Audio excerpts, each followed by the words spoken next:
আমি দম থকা মানুহ, আমি ভয় কৰা মানুহ নহয় হিমন্ত বিশ্ব শৰ্মা। দম আছে যদি এনকুৱাৰী কৰক আৰু আপোনাৰ সম্পত্তিৰ ওপৰত এনকুৱাৰী কৰক। আজিতো ৰিজাইন দিবলৈ গৈ, ৰিজাইন মানে কি, এনেকৈ ৰিজাইন দিব নোৱাৰে। তেওঁক কৈছে যে তদন্ত লাগে আৰু তদন্তৰ সময়খিনিত মোক চাকৰিৰ পৰা আঁতৰাই দিব লাগে। মোৰ লগতে এপ্লিকেশ্যন আছে, মই দিব নোৱাৰোঁ, এইটো অথৰিটি মোৰ নাই, আৰু দিলে মানে মই মাৰহে খাব লাগিব। কিয় এইদৰে দম দেখুৱাব লগা হ'ল অখিল গগৈ? কিয় ৰিজাইন দিব খুজিছে অখিল গগৈৰ পত্নীয়ে? কাৰণ পত্নী পুৰাণ। মই যদি কওঁ আপোনাৰ পৰিবাৰে বি বৰুৱা কলেজত কেনেকৈ চাকৰি পাইছিল, মইতো আজিলৈকে কোৱা নাই। গতিকে ক'ব লাগে। এইটো সময়ত আপুনিও ঠিক আছে।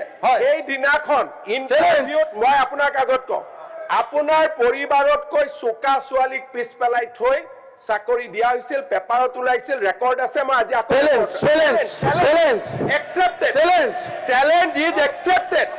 মই প্ৰত্যাহ্বান জনাইছিলোঁ যে মোৰ শ্ৰীমতী গীতাশ্ৰী তামুলীৰ যিটো চাকৰি, তাৰ এপইণ্টমেণ্টত কিবা কেলেংকাৰী আছে যদি তদন্ত কৰিব লাগে।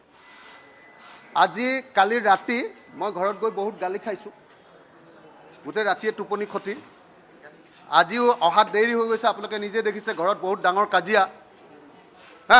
কৈছে যে তোৰ কাৰণে, ৱাইফে কৈছে যে তোৰ কাৰণে মোৰ ইজ্জত হানি হৈছে। আৰু আজি মোৰ ৱাইফে প্ৰিন্সিপালৰ ওচৰত আৰু ডাইৰেক্টৰ হায়াৰ এডুকেশ্যনৰ ওচৰত ঘটনাটোৰ তদন্ত বিচাৰি আৰু তদন্ত কৰাৰ সময়খিনিত তেওঁক চাকৰিৰ পৰা আঁতৰাই ৰাখিবৰ কাৰণে আবেদন কৰিছে। খুদ বিধানসভাত অখিল গগৈৰ পত্নীৰ যোগ্যতাক লৈ মুখ্যমন্ত্ৰীয়ে প্ৰশ্ন উত্থাপন কৰাৰ পিছত এইখন যুদ্ধ। মুখ্যমন্ত্ৰীক উদ্দেশ্যি অখিল গগৈৰ মুখত আখ্যান আৰু প্ৰত্যাহ্বান।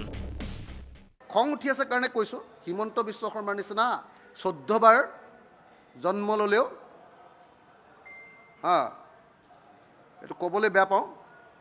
এবাৰ মোৰ শ্ৰীমতী কি হয়, তেওঁ গৈ এবাৰ নিজে কেনেকুৱা পঢ়া শুনা কৰা মানুহ, কি মানুহ, তেওঁ এবাৰ নিজে গৈ বুজি ল'ব। আৰু তেওঁ তেতিয়া নিজে শিক্ষামন্ত্ৰী আছিলে যেতিয়া মোৰ শ্ৰীমতীয়ে চাকৰি পাইছিলে। তেওঁ এইটোৰ ওপৰত মুখ্যমন্ত্ৰীৰ ওচৰত গৈ অভিযোগ দিছিলে, মুখ্যমন্ত্ৰীৰ ওচৰত। মুখ্যমন্ত্ৰীয়ে এপইণ্টমেণ্ট লোৱাৰ আগত এনকুৱাৰী কৰিছিলে তৰুণ গগৈ। এনকুৱাৰী কৰি দেখিলে যে তাত এইজনীটো ডিগ্ৰীটো মানে ফাৰ্ষ্ট মানে কি কয়, গ'ল্ড মেডেলিষ্ট। আমাৰ গোটেই ডিব্ৰুগড় ইউনিভাৰ্চিটি আৰ্টছৰ ভিতৰত তেওঁৰ ডিগ্ৰীত গ'ল্ড মেডেলিষ্ট আছিলে, গ'ল্ড মেডেলিষ্ট, গোটেই আৰ্টছৰ ভিতৰত ফাৰ্ষ্ট। আৰু গুৱাহাটী ইউনিভাৰ্চিটিত MA গোটেই আৰ্টছৰ ছেকশ্যনটোৰ ভিতৰত ফাৰ্ষ্ট আছিলে, গ'ল্ড মেডেলিষ্ট। হিমন্ত বিশ্ব শৰ্মাই শুনি পাইছেনে নাই, খবৰ লৈ ল'লে হ'ল। আৰু তাৰপাছত সেইগৰাকী মহিলা, আৰু বেলেগ কথা বাদ দিয়ক, আমাৰ লাইব্ৰেৰীটো তেওঁ এবাৰ চাই আহিলে তেওঁ এনেই হাৰ্ট ফেইল কৰি যাব।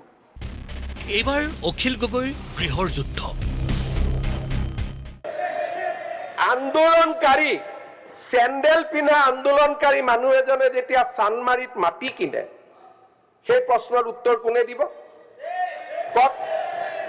বিপ্লৱ, আপোনাতকে মোৰ শ্ৰীমতীয়ে বেছি দৰমহা পায়। কৈ আছো, আপোনাতকে মোৰ শ্ৰীমতীয়ে বেছি দৰমহা পায়। আমাৰ ঘৰটোৰ কিবা কেলেংকাৰী আছে বুলি যে কৈছে, এইটোৰ ওপৰত তদন্ত দিবলৈ মই আজি চিঠি দি দিম, আজি বা কাইলৈ দেই।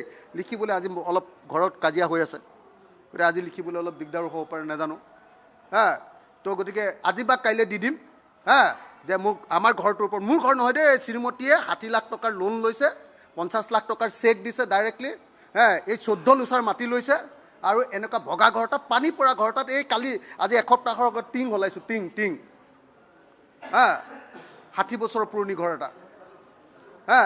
আৰু মুখ্যমন্ত্ৰীতকৈ মোৰ শ্ৰীমতীয়ে 94ৰ পৰা চাকৰি কৰে, 94ৰ পৰা কলেজৰ টিচাৰ। লগে লগে এই দাবীও জনালে অখিল গগৈ। কিন্তু আমি সকলোৱে অভিযোগ কৰি আছোঁ যে হিমন্ত বিশ্ব শৰ্মাই তেওঁৰ আয়তকৈ অবৈধ সম্পত্তি বহুত গঢ়ি তুলিছে। মই মোৰ সম্পত্তি, মোৰ নহয়, মোৰ শ্ৰীমতীৰ ঘৰটো, তাৰ ওপৰত তদন্ত দিবলৈ মুখ্যমন্ত্ৰীক দাবী জনাইছোঁ। আৰু হিমন্ত বিশ্ব শৰ্মায়ো তেওঁৰ মুখ্যমন্ত্ৰী তদাৰকী কোষৰ জৰিয়তে হিমন্ত বিশ্ব শৰ্মাৰ যি স্থাবৰ অস্থাবৰ সম্পত্তি, কি বুলি কয় এইটো, আয়তকৈ সম্পত্তিৰ পৰিমাণৰ যিটো সামঞ্জস্যহীনতা, সেইটোৰ ওপৰত তদন্ত কৰিবৰ কাৰণে হিমন্ত বিশ্ব শৰ্মাই মোৰ চেলেঞ্জ গ্ৰহণ কৰক। অসমৰ ৰাজনীতিত যেন এতিয়া পত্নী পুৰাণৰ যুগ হকে বিহকে এনেবোৰ কথা সঁচা কথা ৰাইজে সকলো বুজিছে আৰু অতিষ্ঠ হৈছে ব্যুৰো ৰিপৰ্ট প্ৰতিদিন টাইম